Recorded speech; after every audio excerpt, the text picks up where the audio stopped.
3 life hack yang bisa Anda gunakan untuk meningkatkan kreativitas dan menghindari burnout atau kayak kecapean, kelelahan, atau kayak exhausted. Sebagai pengusaha, pikiran kita biasanya berpikir banyak untuk menyelesaikan sebuah masalah. Setiap hari bisa banyak sekali hal yang datang dan pergi ke hadapan kita. Dari masalah yang simple sampai masalah yang berulang sampai masalah yang besar sekali. Berikut adalah 3 cara untuk meningkatkan kreativitas kita dan juga menghindari agar kita tidak kelelahan. Yang pertama disebut namanya Jidai Council. Ini yang disebut dengan kita biasanya setiap hari ketika kita sudah masuk ke sebuah yang namanya habit, itu kita kayak bertemu dengan orang-orang yang sama, membahas topik yang mirip-mirip terus setiap harinya selama berbulan-bulan bahkan bertahun-tahun. Buat sebuah habit baru, seminggu sekali atau 2 minggu sekali, teleponlah orang atau ketemulah dengan orang yang berada dari industri yang berbeda sekali dengan Anda, yang Anda pikir itu orang-orang menarik gitu. Bisa jadi misalnya Anda biasa di dunia teknologi, coba temuinlah budayawan atau pengusaha offline, atau misalnya seniman, atau misalnya juga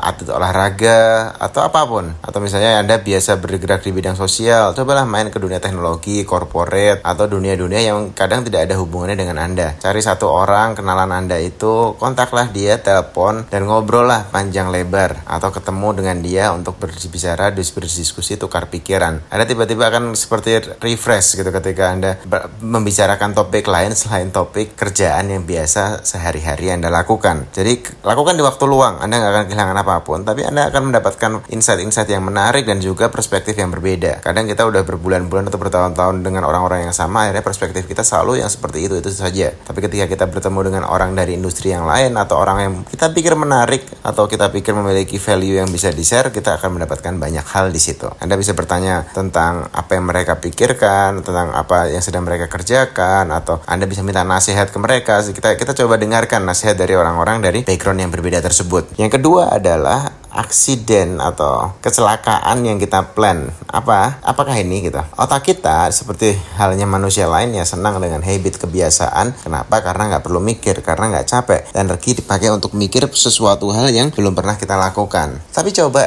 bikin challenge baru bagi diri kalian gitu. Kalau enggak, kalian akan masuk ke dunia kebiasaan yang berulang-ulang terus, dan sampai akhirnya otak kreativitas kita akan menurun. Ini adalah mengajarkan otak kita untuk hal-hal baru yang menyenangkan. Kita bisa mulai dari misalnya Anda biasa makan di sini, coba makan tempat makan yang Anda belum pernah makan. Misalnya biasa nongkrong di mana, coba ganti tempat nongkrong yang beda. Beli buku di toko A, coba cari buku di toko B. Biasa apapun. Misalnya biasa ke kantor naik mobil, coba naik gokar. Misalnya besoknya naik motor atau Gojek atau Uber atau Grab atau dan seterusnya. Biasa pesan makan online, coba sekali-kali masak. Intinya cuma kayak waktu-waktu gitu, seminggu sekali atau seminggu 3 kali kalian bisa melakukan sesuatu yang di luar kebiasaan. Ini bikin kita kayak nge-refresh sehingga tidak terjadi yang namanya autopilot of life gitu. Tiba-tiba udah bulan demi bulan berlalu, tahun demi tahun berlalu, nggak kerasa. Kenapa? Karena tiap hari sama, tiap bulan sama, monoton.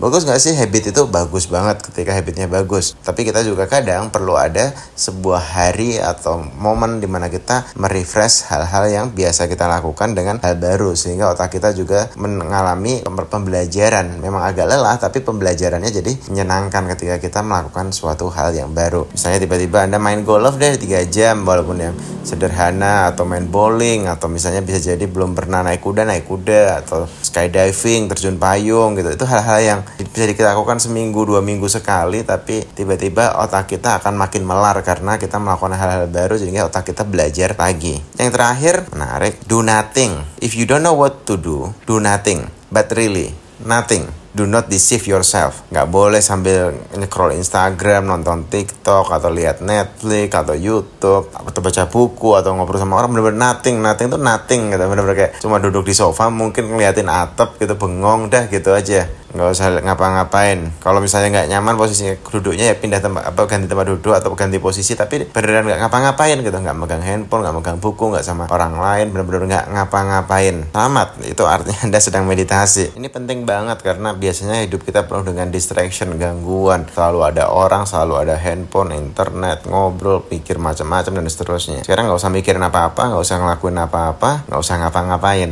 Ini akan jadi cara sendiri untuk nge-boost kreativitas kita dan bikin kita nggak exhausted lagi. Nanti kalau udah selesai banget semua do nothing-nya itu, misalnya ada memang poin yang tiba-tiba kepikiran apa, ya tinggal catat aja. Tapi setelah selesai, jangan kalau pas lagi itu kayak udah nikmatin aja do nothing-nya, nikmatin aja, masuk ke dalam diri Anda sendiri, no judgment, bener-bener kayak ya udah nggak usah ngapa-ngapain. Selamat mencoba.